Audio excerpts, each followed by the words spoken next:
मेरे कातिब मेरे मौत का फरमान लिख देना, मेरे कातिब मेरे मौत का फरमान लिख देना, मेरे वतन के हर हिस्से पे हिंदुस्तान लिख देना। क्योंकि मुझे मस्जिद भी प्यारा है, मुझे मंदिर भी प्यारा है, कहीं पे राम तो कहीं पे रहमान लिख देना। सरोज देवी जिंदाबाद जिंदाबाद जिंदाबाद। भूले के बना ही भुलावे के बाटे। हे चाची भूले के बना ही भुलावे के बाटे, सरोज देवी के जितावे के बाटे, नहीं के मुखिया बनावे के बाटे, चिमनी छापर बटन दबावे के बाटे। सरोज देवी जिंदाबाद जिंदाबाद जिंदाबाद। चिमनी छाप जिंदाबाद जिंदाबाद जिंदाबाद। क्यों पड़े हो चक्कर में, कोई नहीं है टक्कर में, क्यों पड़े हो चक्कर में, कोई नहीं है टक्कर में। पप्पू भैया जिंदाबाद जिंदाबाद जिंदाबाद। सरोज देवी जिंदाबाद जिंदाबाद जिंदाबाद। सबका से बाटे गुहार हो, बदले के नइखे विचार हो, पंचायत राज पट कर हरी के भाग सुधारी अब की बार हो।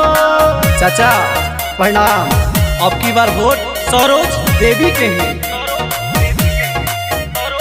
सबका से बाटे गुहार हो, बदले के नइखे विचार हो, पंचायत राज पर तो कर हरी के भाग सुधारी अब की बार हो।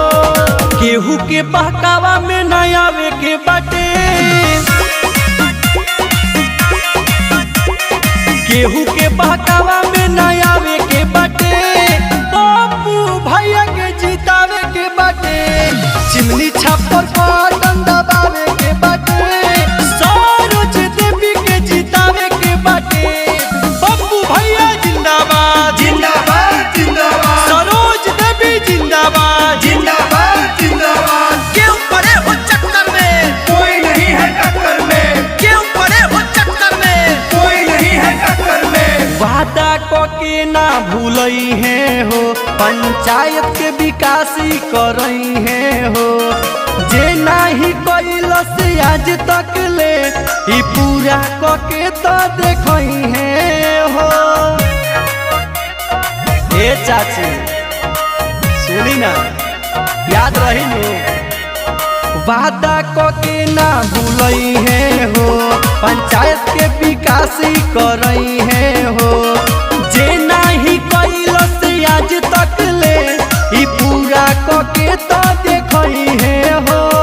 मौका नहीं हाथ से गवावे के बाटे, ए भैया मौका नहीं हाथ से गवावे के बाटे, सरोज देवी के जितावे के बाटे, ई नहीं के मुखिया बनावे के बाटे, चिमनी छापर बटन दबावे के बाटे। सरोज देवी जिंदाबाद जिंदाबाद जिंदाबाद। चिमनी छाप जिंदाबाद जिंदाबाद जिंदाबाद। क्यों पड़े हो चक्कर में, कोई नहीं है टक्कर में, क्यों पड़े हो चक्कर में, कोई नहीं है टक्कर में। पप्पू भैया जिंदाबाद जिंदाबाद जिंदाबाद। सरोज देवी जिंदाबाद जिंदाबाद जिंदाबाद। मांगतानी एगो वोट हो, करी जा मिल के सपोर्ट हो, भारी कर मठू उम्मीदवार होई, मन में बना कौन खोट हो।